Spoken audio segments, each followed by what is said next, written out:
முன்பொரு காலத்துல துஷ்யந்தன் தன்னுடைய 4 வகை படைகளுடன் காட்டிற்கு வேட்டையாடுவதற்காக சென்றானாம். மான்களை வேட்டையாடுவதற்காக அவன் புறப்பட்டானாம், மாளிகையிலிருந்து புறப்பட்டானாம். அப்போ என்னாச்சா, அந்த 4 வகை படைகள், 4 வகை படைனா என்னன்னு தெரியுமோ? குதிரைப்படை, யானைப்படை, காலாட்படை, தேர்ப்படை, 4 வகை படைகளுடன் கிளம்பினானாம். அந்த சோல்ஜர்ஸ் எல்லாம் என்னென்ன வெப்பன்ஸ் எல்லாம் வச்சிருந்தாரும் டிஸ்கிரைப் பண்றார். ஈட்டி இருந்துதான், வாள் இருந்துதான், கதை இருந்துதான், வில் இருந்துதான், அப்புறம் அந்த சங்கு துந்துபி இந்த நாணத்தை எல்லாத்தையும் இசைச்சுண்டே அந்த பேலஸ்லேருந்து அப்படியே அந்த பெரிய கேட்டு திறந்து அப்படின்னு 4 வகை படையோட ராஜா காட்டுக்கு போறாராம் வேட்டையாடுவதற்கு. இப்படி குரல்களை அந்த சப்தங்களை எழுப்பி அந்த யானையினுடைய பிளிரல்களும் குதிரையினுடைய கனைப்பும், அதுக்கப்புறம் எல்லாம் அந்த அத்தனை படை வீரர்கள் ஆயுதங்களை ஏந்தி, அந்த உரசும் இல்லை ஆயுதம், பூமியிலையும் பக்கத்தில் இருக்கிறவாளோடைய அந்த உரசும் இல்லை, அந்த சத்தத்தோட இந்த சங்கநாதத்தோட அப்படியே போயின்னு இருக்கும்போது, அவன் தேரில் இப்படி உட்காந்துட்டு இப்படி போயின்னு இருக்கும்போது, மேலேருந்து அந்த ஹஸ்தினாபுரத்து மக்கள் அவர்களுடைய மாளிகையினுடைய பால்கனியிலேருந்து ஏறி போய் அப்படி ராஜாவை, எப்போயோ ஒரு தடவை தான் பார்க்க முடியும் ராஜாவை, அதுவும் துஷ்யந்தன் வரான் அப்படின்னாக்க அப்படி ஆசையோடு இப்படி பார்த்தாலாம். அப்படி ஆசையோட இந்திரனை போல இருக்கும் அவர்களுடைய ராஜாவை பார்த்து மேலேருந்து அப்படியே பூ மாதிரி பொழிஞ்சு, அந்த ராஜாவுக்கு நான் என்ன கொடுக்க முடியும், இந்த பூ தான் சமர்ப்பிக்கிறேன் அப்படின்னு பூவை மழையாக கொட்டி சமர்ப்பித்து அவனை மகிழச் செய்தார்களாம்.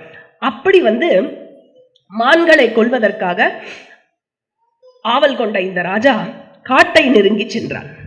அங்க என்ன எடுத்தா, அவனுடைய தேர் சக்கரம் இருக்கு இல்லையா, அந்த தேர் சக்கரத்தினுடைய சடசடப்பு எப்படி இருக்கும்னா, அது ஓடும்போது அந்த சவுண்டே, சில பேரோட வண்டி சத்தமே டிஃப்ரெண்டா இருக்கும். பார்த்துருக்கணும், ஒவ்வொருத்தருக்கும் ஒரு அவளோட வண்டி சத்தத்தை அடையாளம் இருக்கு. அவளுக்கு குழந்தைகளுக்கு நல்லா தெரியும், அது நமக்கு கூட தெரியாது நம்ம வண்டியோட சத்தம், நம்ம குழந்தைகளுக்கு நல்லா தெரியும்.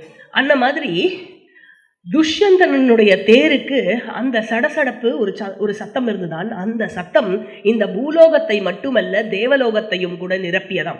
அப்படிப்பட்ட தேர் இப்படி வர்ணிக்கிறார். அவன் என்ன பண்ணாராம், காட்டுக்கு போனானா.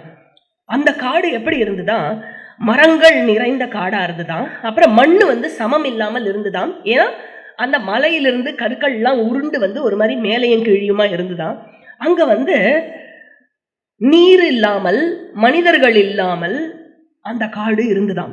ஆனா பல யோஜனை தூரத்துக்கு அப்படிதான் இருந்துதான். ஆனா என்னாச்சா, அங்க பயங்கரமான மிருகங்கள், மான்களும் சிங்கங்கள், புலிகள், அதுக்கப்புறம் வேட்டையாடும் பல வகையான கொடிய மிருகங்கள் நிறைந்த காடாக இருந்துதான். இவன் என்ன பண்ணானா, ஃபுல்லா ஆக்ஷன் சீக்வன்ஸ், ஈட்டிகளை, அம்புகளை, கதாயுதம், வாள், கொம்பு இதெல்லாம் ஏவி பயங்கரமா ஃபைட்டிங் சீன், எல்லா விதமான கொடிய மிருகங்களுடன் எல்லாவற்றையும் சண்டையிட்டு கொன்றானாம். இவனுடைய இந்த சத்தம் இருக்குல்ல, எண்ணற்ற மிருகங்கள் கத்திக்கொண்டு அலறிக்கொண்டு ஓடுவதும் செத்து மடிவதும் இதெல்லாம் இருக்குல்ல, அந்த மொத்த காடையே கலங்கடித்தானாம் துஷ்யந்தன். ஒவ்வொன்றையும் கொன்றுவிட்டு அந்த காட்டில் கொஞ்சம் கூட அச்சமே இல்லாமல் திரிந்து கொண்டிருந்தானாம் இந்த ராஜா. அப்புறம் என்னாச்சு, இவனை பார்த்து யானைகள் பயந்து போய் அலறிக்கொண்டு ஓடி நிறைய சோல்ஜர்ஸையும் மிதிச்சுட்டு போயிட்டான். அந்த மாதிரி பயங்கரமான ஒரு கலகலப்பு, ஒரு சீன், அது மாதிரி பயங்கர ரக்கஸ் நடந்துட்டு இருந்தது அந்த ஃபாரஸ்ட் ஃபுல்லா. அப்படி போயின்னு இருக்கச்சே என்னாச்சா, இவன் என்ன பண்ணா, சரி இத்தனை படை வேண்டாம், இன்னும் கொஞ்சம் கம்மி படை மட்டும் போறணும், கொஞ்சோண்டு படையோட தன்னுடைய புரோகிதர்கள், அமைச்சர்கள் இவர்களை மட்டும் வச்சுட்டு அடுத்த காட்டுக்குள் நுழைந்தாராம். தனக்கு ஒரே ஒரு அசிஸ்டண்ட்டை மட்டும் வச்சுட்டு வேட்டையாடுவதற்காக அடுத்த காட்டு, இப்ப எத்தனாவது காட்டுக்கு போறான், 2வது காட்டுக்கு போறான். அங்க 2வது காட்டில் நுழைந்தானாம். அங்க 2வது காட்டுல சுத்தி சுத்தி சுத்தி சுத்தி பயங்கர பசி, பயங்கர தாகம், ஒரே டயர்டு. அந்த 2வது காட்டோட எல்லை பகுதிக்கு போனா பெரிய டெசர்ட், பல யோஜனை தூரத்துக்கு டெசர்ட், ஒரு செடி கூட இல்லாத டெசர்ட். ஆனா அந்த பக்கம் ஏதோ இருக்கு போல இருக்கு அப்படின்னு அந்த டெசர்ட்டையும் அந்த பாலைவனத்தையும் தாண்டி சென்றாலாம். அந்த இடத்துல போனா இப்போ என்ன 2 ஃபாரஸ்ட்டு, அப்புறம் ஒரு டெசர்ட், இப்போ 3வது ஃபாரஸ்ட்டை அடைஞ்சிட்டோம். அந்த 3வது ஃபாரஸ்ட்டுக்குள்ளே போனால் பல மைலுக்கு பச்சை பசேல்னு அப்படியே கார்பெட் விரிச்சா மாதிரி புல் இருக்கும், புல்வெளி. அதுக்கப்புறம் கீச் கீச் கீச் கீச்னு ஒரே பறவையோட சத்தமா. அதுக்கப்புறமா அப்படியே அந்த அவென்யூன்னு சொல்லுவாள்ல, மரங்கள் மேலே ஒரு இது கட்டினா மாதிரி அந்த மரங்களினுடைய கிளைகள், அந்த நிழற்பந்தல் கட்டுவது போல மரங்களினுடைய கிளைகள்லாம் இருந்துதான், பெரிய பெரிய மரங்கள் இருந்துதான். அதுக்கப்புறம் எங்கேயுமே கனிகளற்ற, பூக்களற்ற, ஆர் அந்த வண்டுகளற்ற எந்த ஒரு மரத்தையுமே பார்க்க முடியாதான். எல்லா மரத்துலையுமே ஒரே பூவும் பழமும் வண்டுகளுமாக அப்படி நிறைஞ்சு அந்த வண்டுகளுடைய ரீங்கார சத்தமும் அப்படியே இருந்துதான். அப்படி இவன் அப்படியே பார்த்து இவனுக்கு மூடு எப்படி இருக்கும், பயங்கரமாக இவன் ஃபைட்டிங் சீனில் ஆக்ஷனில் இருந்துட்டு அதுக்கப்புறம் பசி தாகத்தில் டயர்டாகி தொங்கி போய் திடீர்னு இப்படி பார்க்கறச்சே குழு குழு குழு குழுன்னு இருக்கு, அங்கே ஒரே மரமாக இருக்கு. எப்படி மாத்திரா இருப்பாருக்கும் சீக்வன்ஸை ஆக்ஷன்லேருந்து ரொமான்ஸுக்கு மாத்துறாரு என்ன கொஞ்சம் கொஞ்சமாக. அதுக்கப்புறம் ஒவ்வொரு மரமாக பார்த்தானா என்ன பெருசாக இருக்கான் மரம்னா, விண்ணை தாண்டி தேவலோகத்தையே எட்டுமா. ஒவ்வொரு மரமும் அவ்வளோ பெருசு பெருசு மரமாக இருக்கான். அப்படி போயிட்டே இருந்தானா ஒரே பேர்ட்ஸோட சவுண்டு, வண்டுகளோட ரீங்காரம் அப்படியே போயின்னு இருக்கிறச்சே அந்த காடு எப்படிப்பட்ட காடாக இருந்துதான். சித்தர்களும் அதுக்கப்புறம் சாரணர்களும் கந்தர்வர்களும் அப்சரஸு வானரங்கள் கிண்ணறர்கள் இவாளுடைய டுவெல்லிங் பிளேஸாக இருந்தோம். இவா எல்லோரும் வந்துட்டு போவா போல இருக்கு, பிக்னிக் ஸ்பாட் இவாளுக்கெல்லாம். அப்படிப்பட்ட கானகமாக இருந்துதான். அவ்வளவு அழகு கொண்ட காடை அதை பார்த்தே இவன் மயக்கம் கொண்டானான். அங்க பார்த்தானா துறவிகளினுடைய ஆசிரமம் ஒன்று இருந்தது போல் இருந்துதான். அதை நோக்கி இவன் அது அப்படியே மரங்கள் சுற்றி இருந்து அதை நோக்கி இவன் போகும்போது அங்கே போனால் அங்கே அப்படியே கொஞ்சம் கொஞ்சமாக தூரத்துலேருந்து வேதம் ஓதுகின்ற சத்தம் கேட்குறதான். அப்படியே அந்த யஜ்ஞத்தினுடைய அந்த புகை அப்படியே கொஞ்சம் கொஞ்சமாக அப்படி வருதான். எண்ணற்ற ரிஷிகளும் முனிவர்களும் பிராமணர்களும் பாலகில்யர்கள் கூட இருந்தார்களாம். அவர்கள் எல்லோரும் அமர்ந்திருந்து யாகம் செய்வதை இவன் கண்டானாம். அந்த இடத்துல பின்னாடி ஒரு நதி ஓடித்தான். அந்த நதிக்கு பேரு மாலினி நதின்னு பேரு. அங்கு மாசற்ற விலங்குகளும் பறவைகளும் ஒன்னோட ஒன்று ஜாலியா விளையாடின்னு இருந்ததை பார்த்து இவனுக்கு ஒரே சந்தோஷமாயிடுதான். எவ்வளோ அழகா இருக்கு இந்த இடம் அப்படின்னு. ஆக அவனுடைய தேர் இருக்கு இல்லையா, இந்த ஆசிரமத்தை அந்த தேவலோகம் மாதிரி இந்த ஆசிரமத்தை பார்த்து இவன் தேரில் அப்படியே போயின்னு இருக்கான். ஆச்சரியம் நிறைந்த இந்த ஆசிரமத்தில் இவன் நுழைந்து கொண்டிருந்தான். எல்லா வகையான மிருகங்களும் எல்லாமே மகிழ்ச்சியா, எல்லாருமே ஜாலியா இருக்கா. குரங்கு, கரடி, பாம்பு இதெல்லாம் சண்டை போடாம, யானை, புலி எல்லா பேர்ட்ஸோட சண்டை போடாம விளையாடின்னு இருக்கு.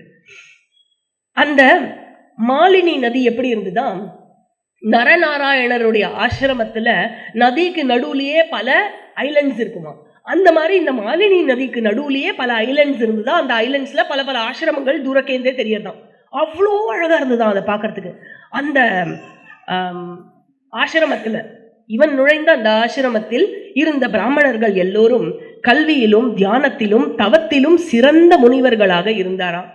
இவன் என்ன தெரிஞ்சின்றானா, அந்த ஆசிரமம் கண்வ மகரிஷி என்ற மகரிஷியினுடைய ஆசிரமம் என்று தெரிந்து கொண்டான். கண்வரினுடைய ஆசிரம் அப்படின்னு கண்வரை காண்பதற்காக இவன் ஆவல் கொண்டு அவரை தேடினான். தேடி தேடி போயின்னு இருக்கும்போது அந்த மயிலோட அகவு கேட்கும்.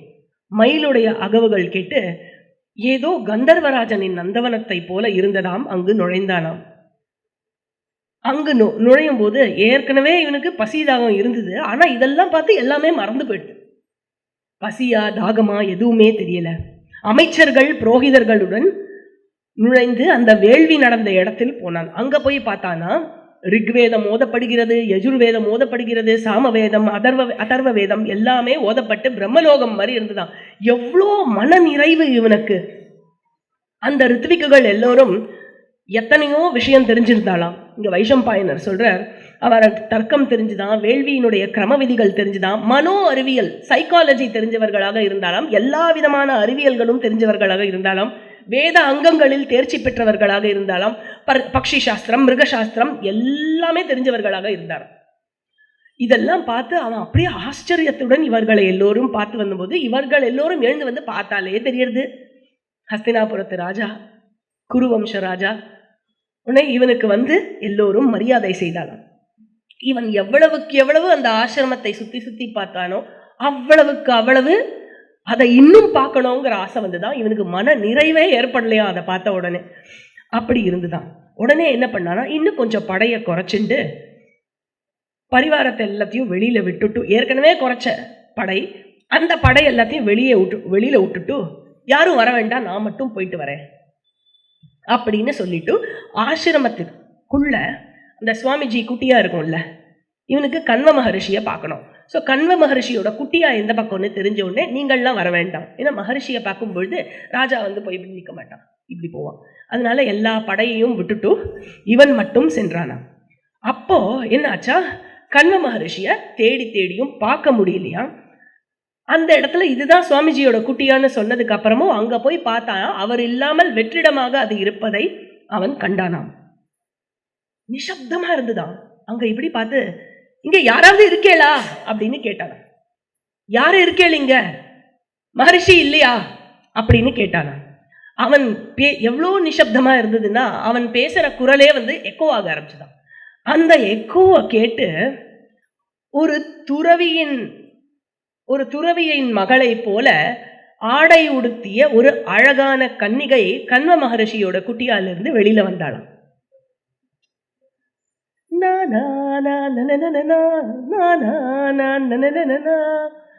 பின்னாடி ஒரு மைல்டு ஃப்ளூட். ஆக இவள் என்ன பண்ணார், பார்த்தால் இவளுக்கும் தெரிந்தது இது ராஜா வந்திருக்கார் அப்படின்னு. மரியாதையோட ராஜா வாங்கோ அப்படின்னு சொல்லிட்டு அர்க்கியம் பாத்தியம் ஆசனம் எல்லாம் கொடுத்து, எப்படி இருக்கேள், சௌக்கியமா இருக்கேளா, உங்க உடம்பெல்லாம் எப்படி இருக்கு, உடம்பெல்லாம் பார்த்துக்கிறேளா அப்படின்னு குசலம் விசாரித்தாளாம். அதுக்கப்புறம் வந்து கேட்டாளா, உங்களுக்கு நான் என்ன செய்யட்டும் அப்படின்னு மரியாதையோட பணிவோட கேட்டாளாம். அப்ப வந்து ராஜா சொன்னாரா, நான் வந்து கண்வ மகரிஷி மகா தபஸ்வி கண்வரை காண்பதற்காக வந்திருக்கிறேன், அவர் எங்க போயிருக்கார் அப்படின்னு. அப்பா வந்து சில பழங்களை தேடி பக்கத்து காடுக்கு போயிருக்கா, அங்கதான் அந்த பழம் கிடைக்கும்னு, கொஞ்ச நேரத்துல வந்துருவார் அப்படின்னு சொன்னாங்க. இன்னும் கொஞ்ச நேரம் நீங்க வெயிட் பண்ணேன்னா அவர் வந்துருவார், பார்க்கலாம் அப்படின்னு சொன்னாங்க. அவரும் ஓகே அப்படின்னா சொல்லிட்டு ரெண்டு பேரும் சைலண்டா இருக்கா இல்லையா, இவளையே பார்த்துட்டு இருந்தானா. இவளுடைய அழகையும் அந்த கச்சிதமான உடல் அமைப்பையும் பார்த்து அவளுடைய ஸ்மைலும் திரும்பி திரும்பி பார்த்து சிரிச்சிருப்பா போல இருக்கு. இவ்வளோ அழகா ஒரு ஸ்மைலையும் பார்த்து, அப்புறம் களங்கமே இல்லாத நற்பண்புகளும் பணிவையும் கொண்டவளான இவளை பார்த்து, இவள் வந்து எந்த ஸ்டேஜில் எந்த ஏஜில் இருந்தாலாம், கன்னி பருவத்தின் தொடக்க காலத்தில் இருந்தாலாம். அவ்வளவு சின்ன பொண்ணா இருந்த அவளை பார்த்து இவன் மயங்கியே போயிட்டானாம். உடனே நேர ப்ரப்போஸ் பண்ணானாம். ஹே சுந்தரி, நீ யாருடைய பெண், நீ எப்படி இந்த காட்டுக்கு வந்த? அதனால அப்புறம் டைரக்டாவே சொல்றான், நீ என்னை ஏதோ செய்து விட்டாய், என் மனதை பூ போல் கொய்து விட்டாய். அதனால என் இதயத்தை நீ திருடி விட்டாய் அப்படிங்கிறான். அதனால ப்ளீஸ் உன்னை பத்தி கம்ப்ளீட்டா எல்லா டீட்டெயில்ஸும் எனக்கு சொல்லு அப்படின்னு இவ சொல்றாளா, நான் கண்வ மகரிஷியினுடைய பெண், டாட்டர் ஆஃப் கண்வ மகரிஷி அப்படின்னு சகுந்தலா என் பேரு அப்படின்னு சொன்னோடனே இவன் சொல்றானா, அது எப்படி இருக்க முடியும்? கண்வ மகரிஷியானவர் தன்னுடைய உயிர் விந்தை மேலெழுப்பிய, அப்புறம் காம ஆசைகள் அந்த இச்சைகள் எல்லாவற்றையும் கட்டுப்படுத்திய பிரம்மச்சாரி அவர், அவருக்கு எப்படி நீ பெண்ணாக பிறக்க முடியும் அப்படின்னு கேட்டாராம். தர்ம தேவதா கூட தர்மத்திலிருந்து வழுவான், கண்வ மகரிஷி வழுவ மாட்டார்னு எனக்கு தெரியுமே அப்படி சொன்னானா. அதனால என்னுடைய டவுட்டை நீ கிளியர் பண்ணி ஆகணும், நிஜமா சொல்லு, நீ யாரோட பொண்ணு அப்படின்னு கேட்டானா. நீ எப்படி இந்த ஆசிரமத்துக்கு வந்த, என் ஐயப்பாட்டை நீ நீக்கியே ஆக வேண்டும் அப்படின்னு இவ சொன்னாலாம். ஒரு நாளைக்கு ஒரு முனிவர் வந்து இந்த ஆசிரமத்துக்கு வந்து நீங்க கேட்குற மாதிரியே ஒரு கேள்வியை வந்து எங்க அப்பா கிட்ட கேட்டார். அதுக்கு அப்பா அவருக்கு என்ன பதில் சொன்னார் அப்படிங்கிறத நான் கேட்டதை இப்போ உங்ககிட்ட அப்படியே சொல்றேன். அப்பா என்ன சொன்னா அப்படின்னாக்க, முன்பொரு காலத்துல விஸ்வாமித்திரர் வந்து கடும் தவத்தில் இருந்தபோது இந்திரனுக்கு வந்து பயம் வந்துதான், அவனுடைய போஸ்ட் போயிடுமோங்கிற பயம் வந்துதான். அப்போ அந்த அச்சுறுத்தலுக்கு ஆளான இந்திரன் என்ன செய்தானாம், மேனகையை அழைத்தானாம். மேனகையை அழைத்து விஸ்வாமித்திரருடைய தவத்தை கலைக்குமாறு உத்தரவிட்டானாம். என்ன சொன்னானாம், நீ அவரை மயக்கி அவருடைய தவத்தை கலைக்க வேண்டும், இது நீ எனக்காக செய்ய வேண்டும், ஏனால் எனக்கு பயமாக இருக்கிறது, என் பதவி போய் விடுமோன்னு. அதனால Menaka please help me, you have to do this for me அப்படின்னு சொல்லிவிட்டானாம். உடனே அதுக்கு மேனகா என்ன சொன்னா தெரியுமா, ஓகேன்னு நான் சொல்லல, ஐயா யாரு, விஸ்வாமித்திரரா, அவர் முன்கோபம் கொண்ட ஒரு மகரிஷி ஆவாரே. அதாவது வசிஷ்டர் கூட வசிஷ்டராகவே இருந்தால் கூட அவர் வந்து தன் பிள்ளைகளினுடைய அகால மரணத்தை காணும் வேதனையை அடைய செய்தாரே விஸ்வாமித்திரர். அப்படிப்பட்ட ரிஷியானவர். எல்லாருமே விஸ்வாமித்திரருடைய எல்லாருக்குமே அவரை பத்தி தெரியும்னு விஸ்வாமித்திரரோட புகழெல்லாம் 1 2 3 4 5 6ன்னு வரிசைப்படுத்தி அடுக்கிக் கொண்டே போறார். ஆக வசிஷ்டரினுடைய சாபத்தில் இருந்த திரிசங்கு அவருக்கு பாதுகாப்பு கொடுத்து அந்த திரிசங்குவுக்காக ஒரு ஸ்வர்க்கத்தையே உருவாக்கினார் விஸ்வாமித்திரர். அப்புறம் மேருவை வந்து மேரு மலைய தன் கையால பேத்தெடுத்து இங்கேருந்து எவ்வளவு தூரத்துக்கு வேணாலும் ஸ்பேஸில் விட்டெறியக்கூடிய வீசி எறியக்கூடிய திறன் கொண்டவர் அவர். அவ்வளவு சக்தி கொண்டவர் அவர். ஒரே கணத்தில் 10 திசையிலும் செல்லக்கூடியவர், சுற்றும் ஆற்றல் கொண்ட தபஸ்வி அவர். தேவர்கள், முனிவர்கள், வாலகில்யர்கள், பெரிய பெரிய தபஸ்விகள் எல்லோருமே அவரை கண்டு பயப்படுவார்கள். யாரை? விஸ்வாமித்திரரை கண்டு. அப்படிப்பட்ட மகரிஷியிடத்தில் என்னை போல ஒரு பெண்ணை நீங்க அனுப்பி நான் அவரை எவ்வாறு நெருங்கிறத விடுங்கோ, அவரை எவ்வாறு பார்க்க முடியும் என்று நீங்கள் நினைக்கிறீர்கள்? என்ன எரிச்சுட்டாருன்னா தபஸ்ல இருக்கார்ல, அப்படி கண்ணை தங்க அப்படின்னா நான் காலி தெரியும்ல, ஒரே க்ஷணம் தான் பஸ்மமாயிடுவேன் நான். அதனால இருந்தாலும் பாஸ், நீங்க எனக்கு பாஸ், இருந்தாலும் நான் பண்ண மாட்டேன்னு சொல்ல முடியாது, நீங்க சொல்றத நான் செஞ்சு ஆகணும். அதனால வந்து நீங்க சொல்லிட்டே அதனால நான் செய்யறேன். ஆனா இதை வந்து அவ்வளவு லேசில எல்லாம் நீங்க சொல்ற மாதிரி எல்லாம் செய்ய முடியாது. நம்ம என்ன பண்ணோம், 2 பேரும் சேர்ந்து உட்காந்து இதுக்கு பிளான் பண்ணோம் அப்படின்னு சொல்லிட்டு இந்திரனும் மேனகாவும் ஒரு பைடெக் நடத்துறா, பிளானிங் மீட்டிங். எப்படி பண்ணலாம், அதுக்கு மேனகா வந்து ஒரு பிளானோட வரா. என்ன சொல்றா, இதுக்கு வந்து எனக்கு 2 பேரோட ஹெல்ப் வேணும். வாயு தேவதா ஹெல்ப்பும் வேணும், மன்மதனோட ஹெல்ப்பும் வேணும். மன்மதன் வந்து என்ன பண்ணணும், அந்த காமத்தால் அவருடைய ஆசிரமத்தையும் அவரையும் நிரப்ப வேண்டும். வாயு தேவதா என்ன பண்ணோம், அந்த காடு பக்கத்துல இடக்கிற எல்லா நறுமணத்தாலும் அந்த இடத்தை நிரப்பி அது அட்மாஸ்பியர் கிரியேட் பண்ணிட்டு அதுக்கப்புறம் என்ன பண்ணோம், என்னோட ட்ரெஸ்ஸை தூக்கிட்டு போயிடணும், காத்துல பறந்து போயிடணும் என் ட்ரெஸ். இதுதான் வந்து பிளான். இதுல வந்து முனிவர் மயங்க வேண்டும். இப்படி சொல்லி பிளான் பண்ணி இவா 4 பேரோட கூட்டணியில, யாரு, இந்திரன், மேனகா, வாயு அண்ட் மன்மதன், இவா 4 பேரோட கூட்டணியில ஸ்டெப் பை ஸ்டெப் இவா எப்படி பிளான் பண்ணாலோ அதே மாதிரி நடந்து வந்ததாம். அதை கண்டாலாம் மேனகா. ஸோ இப்போ அவ ஆக்ஷன் பண்ண வேண்டிய சீக்வன்ஸ் இல்லையா. ஸோ வாயு அந்த ட்ரெஸ்ஸை திருடிந்து அப்படியே பறந்து போறது ட்ரெஸ்ஸு, அந்த ட்ரெஸ்ஸை பிடிக்கிறதுக்காக இவன் ஓடி ஓடி, வாயு மீது இவள் ஏதோ கோபம் கொண்டா மாதிரி ட்ரெஸ் எல்லாம் விஸ்வாமித்திரர் கண்ணு முன்னாடியே நடக்கிறது என்ன. இதுல வந்து மன்மதன் வேற வந்து நிரப்பி விட்டானா காமத்தோடு.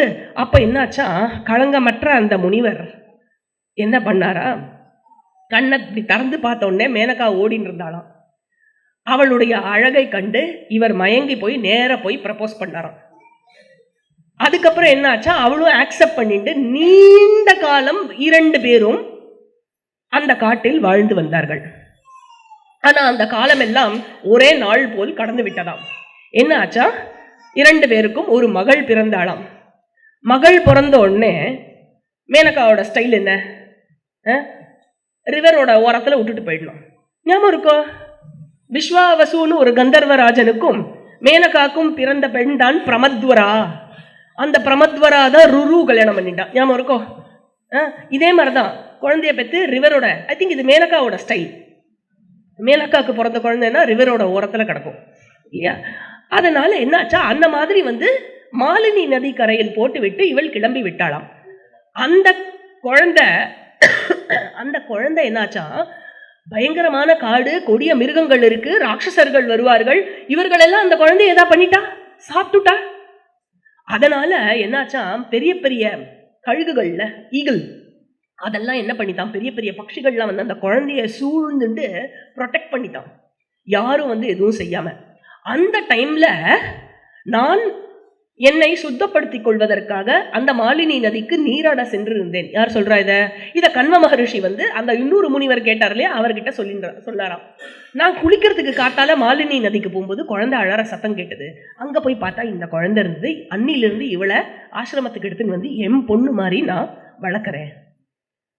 பட்சிகளால் சூழப்பட்டு காக்கப்பட்டு இருந்ததனால் இவளுக்கு சகுந்தலா என்ற பெயர். சகுந்தனா பறவை, அந்த லாங்கிற சஃபிக்ஸ் வந்து protected by birds அப்படின்னு அர்த்தம். therefore சகுந்தலா அப்படின்னு எனக்கு அப்பா வந்து பெயர் வச்சார். ஒரு சுபாஷிதம் இருக்கு, ஜனிதா சோபனேதாச்ச யஸ்ய வித்யாம் பிரயச்சதி அன்னதாத்தா பயத்ராத்தா பஞ்சைத்தே பிதர ஸ்மிருதா. 5 அப்பா இருக்காளாம். ஜனிதானா யாரு மூலமாக இந்த உடல் யாரு கொடுக்கிறாளோ, யாருக்கு நம்ம பிறந்தோமோ அவர் ஒரு அப்பா. உபநேதா யாரு உபநயன சம்ஸ்காரம் செய்து வைக்கிறார்களோ. எஸ்ய வித்யாம் பிரயச்சதி யாரு எனக்கு எஜுகேஷன் கொடுக்கிறாளோ, பாடம் சொல்லி கொடுக்கிற குரு ஆச்சாரியா. அப்புறம் அன்னதாத்தா யாரு சாப்பாடு போடுறாளோ. பயத்ராத்தா யாரு என்ன காக்கிறாளோ, ப்ரொடெக்ட் பண்றாளோ. இவ 5 பேரும் அப்பாக்கு சமம் அப்படின்னு அந்த சுபாஷிதம் சொல்றது. இந்த ஸ்லோகத்தை எழுதி முடிக்கிறச்சே நம்ம லலிதாஜி வந்தா. காலிங் பெல் அடிச்சது, திறந்து பார்த்தா லலிதாஜி, ஜி உங்களுக்காக சுட சுட ரசஞ்சாதம் கொண்டு வந்திருக்கேன் அப்படின்னா. Certain things are though it is mystical, it is very very nice.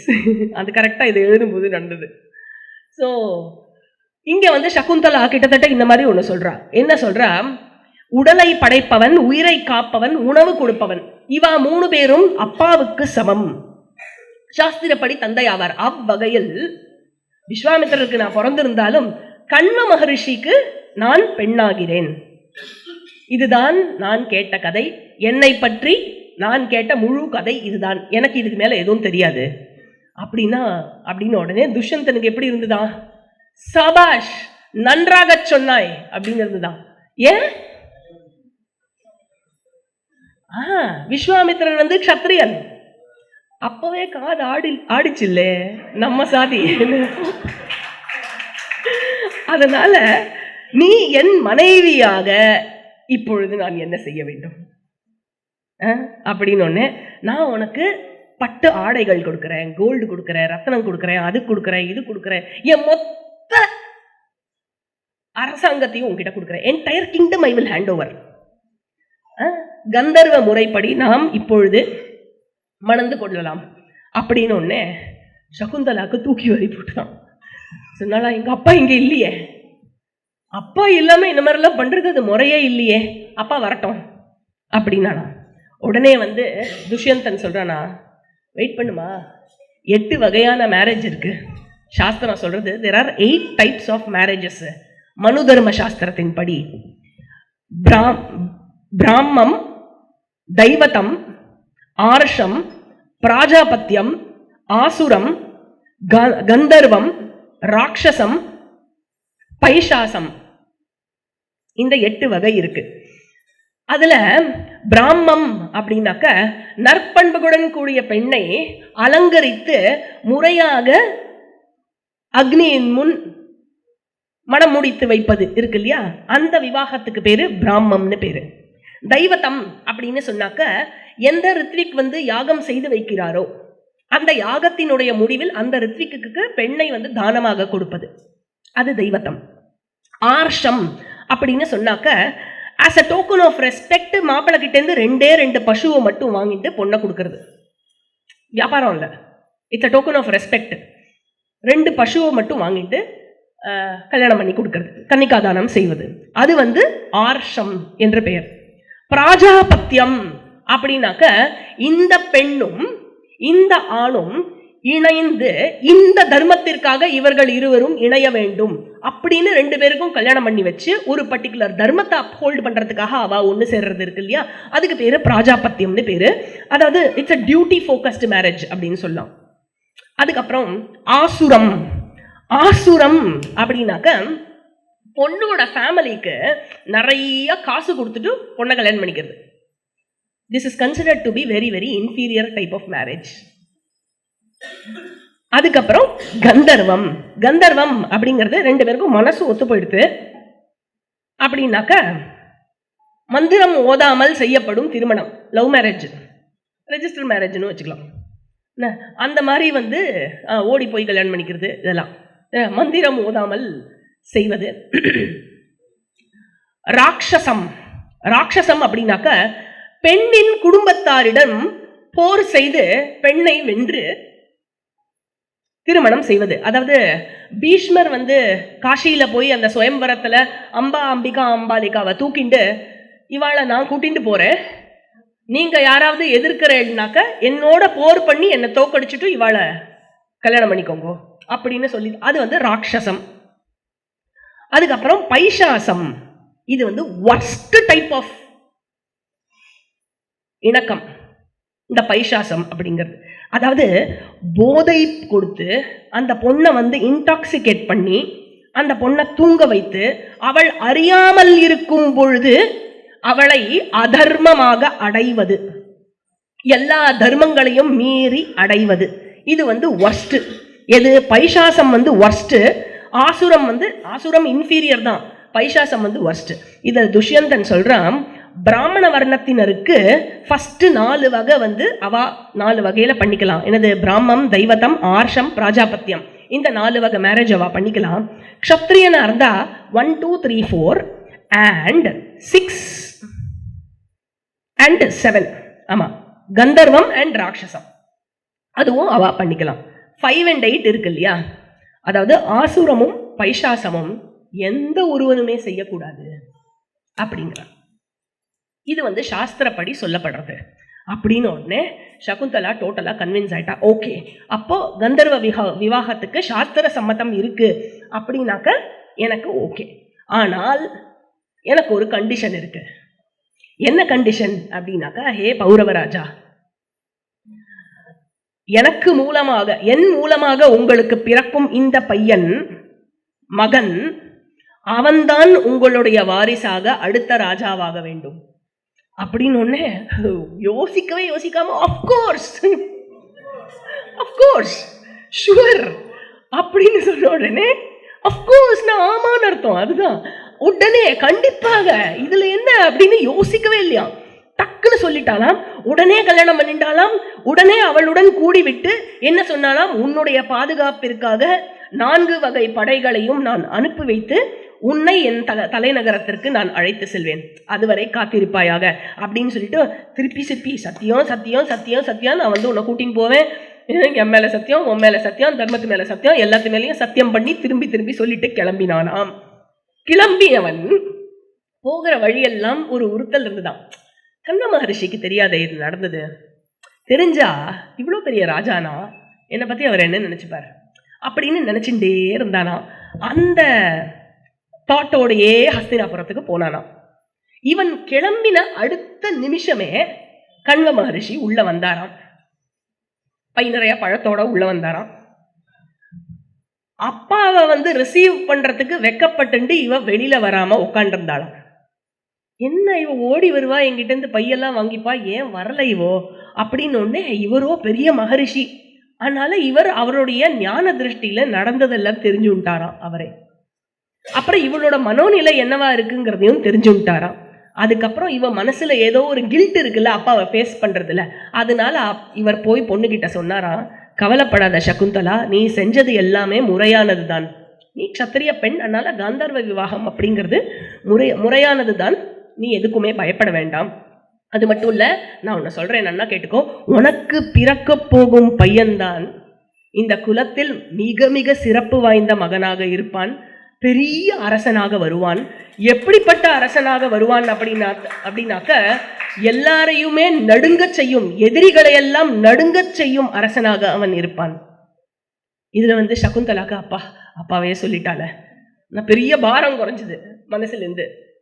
Okay அப்படின்னு அவளும் என்ன பண்ணலாம், அப்பா துஷ்யந்த ராஜாவையும் அவர்களுடைய மந்திரிகளையும் நாட்டையும் மக்களையும் எல்லாரையும் நீங்க ஆசீர்வாதம் பண்ணோம் அப்படின்னு, எல்லாரும் நன்னா இருக்கட்டும், அது இருக்கட்டும், நீ ஏதாவது வரம் கேள் அப்படின்னு கண்வ மகரிஷி புல் நிறைவோட கேட்டார். அதுக்கு சகுந்தலா என்ன அழகா கேட்கிறா பாருங்க.